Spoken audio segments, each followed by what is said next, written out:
Welcome to Share Talk, the only podcast where investors come first.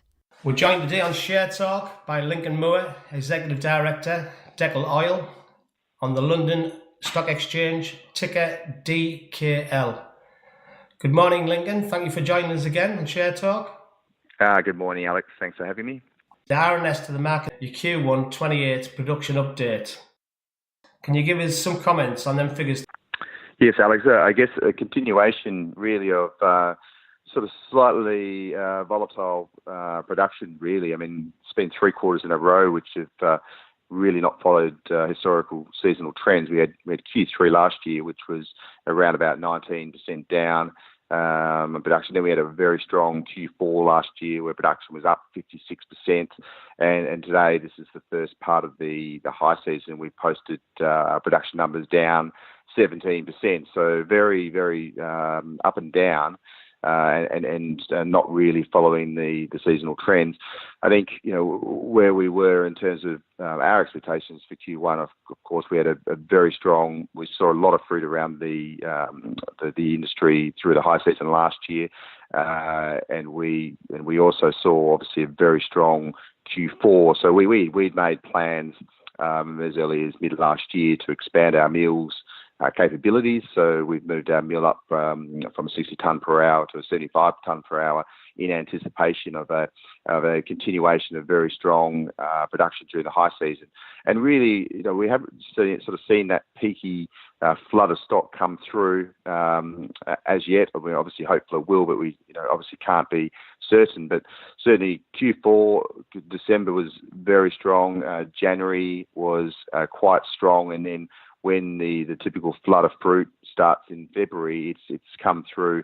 We will receive something around the region of 800 tonnes average per day, where we're anticipating much north of 1,000 tonnes per day. So not coming through in that peakiness that we experienced last year, and also to some degree in 2016. I wish I could give a very clear view as to why that's the case. There's nothing that we see in rainfall and other main drivers of harvesting levels in the last 6 months, which can have some impact. And then you're looking sort of 2 years back, and you really are starting to guess if you think you can determine what's happening from 2 years back to some degree. But there appears to be certainly less fruit in the high season. We got some pretty good numbers in country last year. We over the country there was a 20% rise in CPO production. So there is some view that after a heavy year of production, you sometimes have a second following year where it's slightly less. Is one view, and the second view at the moment is that we may experience a less peaky but longer consistent period of production through Q2, where it typically drops off in a bit in May. We may see it extend a bit longer. So there's probably not a clear answer. There's obviously certainly out of our control to some degree, but not as high as we obviously had expected. I've got to mention, you also had record sales. What's driven this? Yeah, I think a combination of things. I mean, clearly the most logical thing is that there is less palm oil being produced locally. Of course, demand remains relatively constant.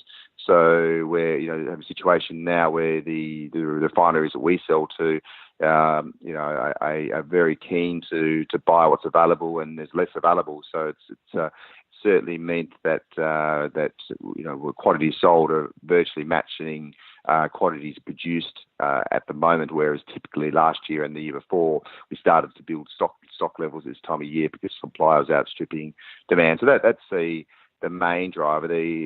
Secondly, we've started selling to Louis Dreyfus, which is obviously a very large commodity trading house, which has now commenced storage facilities in Côte d'Ivoire and are purchasing crude palm oil. So that's very good for us, we think, going forward, to add Louis Dreyfus as a what we think will be a pretty significant client for us. And I think also, just generally the actual CPO price internationally is a bit lower than last year, and that can also drive increased buying. So quantity sold has certainly not been an issue. I think what we need to be doing now is, as we move into the back half of the high season, trying our best to move product at premiums to the international price.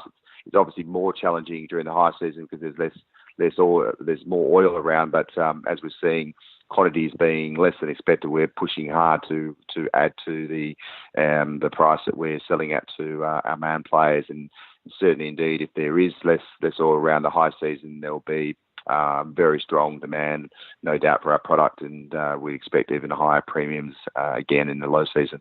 I know you can't do much about prices in the commodity markets, but I see the CPO was down 25%, but your PKO and your kernel cake held pretty well.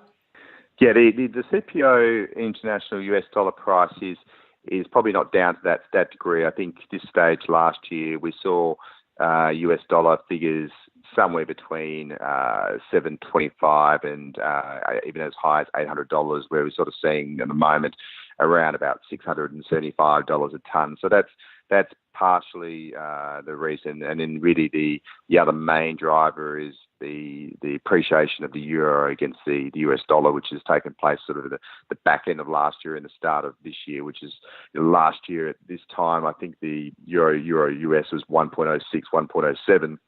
And currently it's about 1.23, 1.24. So palm oil, being a US priced product, is converting into much less. Yeah, that's right, much less euros. So it's certainly an unusual situation. I don't think the currency moved that heavily, but it has an impact on our local euro prices. Turn the attention to Iceland. They're talking about dropping palm oil from its home brand. Have you got any views on this, please? It's interesting. I think where I sort of start this conversation is, always in a pretty similar spot, is that we're obviously, very mindful and supportive of all groups' views and the general view that we need to ensure that the industry develops in a sustainable way. And I think, it's talked about pretty macro-wise, but the issues really relate mainly to Indonesia and they're planting in more sensitive areas as they run out of viable land, and it's really one of the reasons why a lot of these large companies are looking at Africa as a region to develop. I mean, I think we sit pretty comfortable in this conversation, given 90% plus of our product comes from thousands of small farmers, and so we're utilising what's available and helping the local industry become more efficient by providing these small farmers with a guaranteed place to sell their product, which then, of course, motivates them to fertilise and to plant more. So that's really, we sit pretty comfortably in the conversation. I think, in terms of the overall industry and vegetable oil, I think people quickly forget palm oil is over 40% of the vegetable oil market, and then you look at the next alternative is soya, which is not far behind. That the reality is, I think we all need to find ways to sensibly, sustainably develop together, because if you're not using palm oil, one would guess you're using soya. And I think probably it's not reported pretty heavily, but to plant to create one ton of soya, you need to plant about 5 times as many hectares as palm. So it's not necessarily, in my view, an environmental correct way to develop as well. So it's a complicated discussion in which all groups need to come together and work out a balanced way for development. But given our project sits in a heavily smallholder focused position, I think we sit reasonably comfortable in that conversation. You look at your website and your business model, you are a completely different company when it comes to the production of palm oil.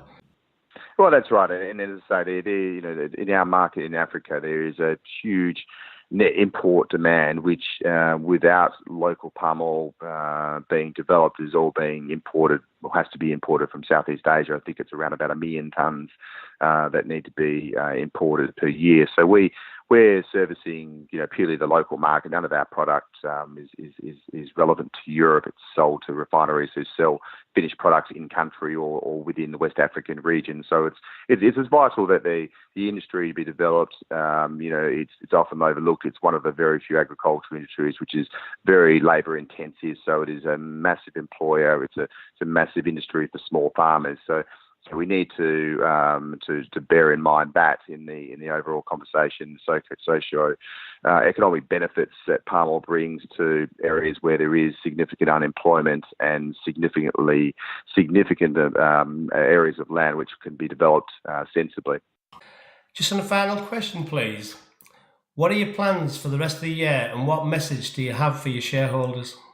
Yeah, I think the message has been pretty consistent for probably a year now, that we are very much in a phase where we want to grow and to develop additional projects and make further investment. I think we've got a very solid first project in Côte d'Ivoire, which gives us a very unique opportunity to leverage off the success that we've had and the fixed costs that we've got to develop other projects. So clearly, opportunities within the palm oil space are interesting for us, and we're actively pursuing opportunities there. But we are also very keen to look at potentially even other commodities which fit our business model, i.e. we think we're very strong with cooperatives, we're very strong with smallholders, good at logistics and milling, and if there's opportunities to do a similar thing with palm in other crops, and certainly that is of interest for us. And we clearly, as I say, we've got a cost base that we can leverage off now, and it's about adding volume and size to it. And I think Côte d'Ivoire is certainly an area where we're probably moving back and focusing on that country, given we know how to operate there, and we think there's a lot of local opportunities. And that's the plan, really, is just to make sure we're trying our best to execute a couple of things through this year, and the sooner the better, really, to start adding production and volumes to our fixed cost base. Lincoln, it's a pleasure as always. Thank you again for talking to Share Talk. Hope to catch up with you again in the future. Thanks, Alex. Thanks for your time. Thank you for listening. Remember to visit our website for more news and other podcasts at www.share-talk.com.